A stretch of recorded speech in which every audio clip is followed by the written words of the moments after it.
It's my feel-good breakfast show. It is your Feel Good Breakfast Show. It's Expresso on S3 and welcome back. Well, we are now about to unpack something that a lot of people struggle with. Because when it comes to physical reactions to certain foods, they are most common, but most are also caused by food intolerance rather than a food allergy. In fact, lactose intolerance is the world's most common food intolerance, impacting up to 68% of the global population. And here to help us debunk some of the myths around lactose intolerance is registered dietitian Tracy Ugargent. So it's so great to have you here. Thank you for joining us. You know, when you have someone that works and comes to talk about a topic, it often helps when they experience it themselves. 100%.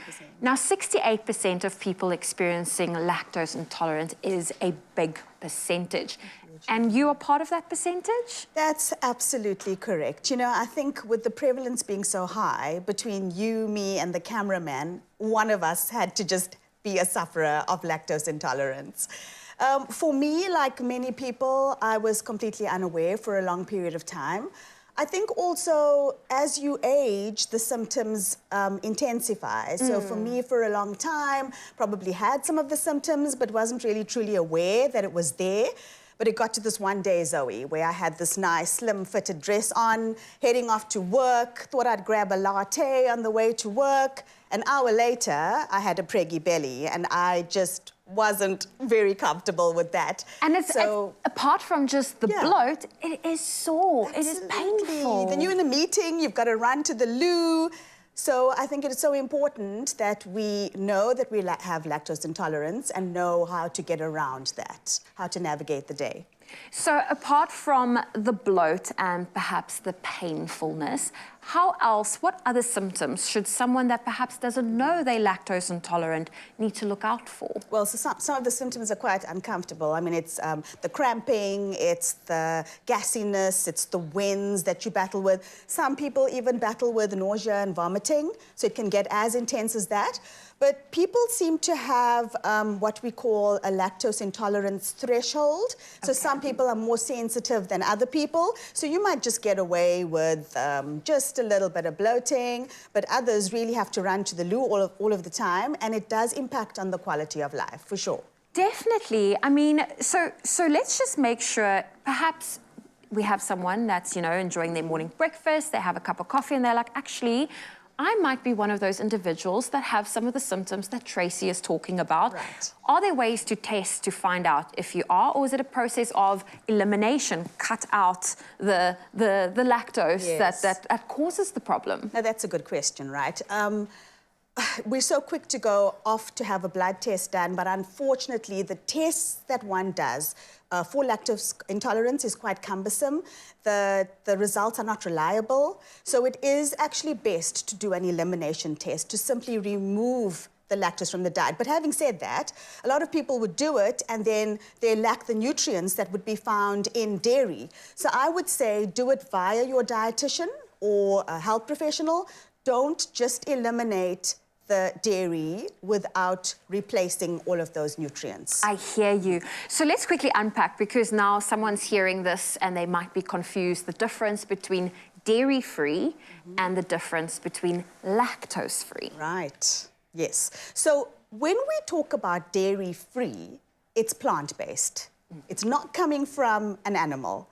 So automatically, when we talk about dairy-free, this is exactly what we mean. But when we talk about lactose-free, it is still very much animal-based. You have all the benefits of dairy without the sugar, lactose causing the problem. Okay. Now, when it comes to ensuring you get the necessary vitamins and nutrients that you need, for example, we know that calcium and vitamin D, these are also great sources that we do get from dairy products. Right. How else can we get this if we perhaps have a lactose intolerant? Right. So we can get calcium and vitamin D from many other foods. You can get calcium from your green vegetables, from beans, from nuts. However, I do want to say this. Dairy does provide such a fantastic source of protein and calcium and vitamin D. Osteoporosis, which is the weakening of the bones, is the stats are increasing worldwide. The number of patients we see in hospital with falls and fractures far supersedes that of heart attacks and strokes. And this is because people are simply not getting in enough calcium and vitamin D.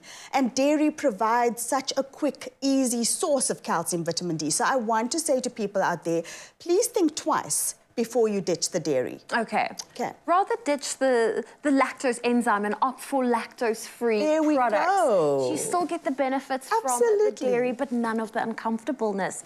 Tracy, thank you for joining us. Thank you for unpacking this and also just sharing a little bit about your own. We've got some lactose-free yogurt here, which is perfect for you with some granola and fruit. And if you experience bloating or nausea after consuming dairy, you might be lactose intolerant. Now, to get an official diagnosis, visit a doctor or registered dietitian.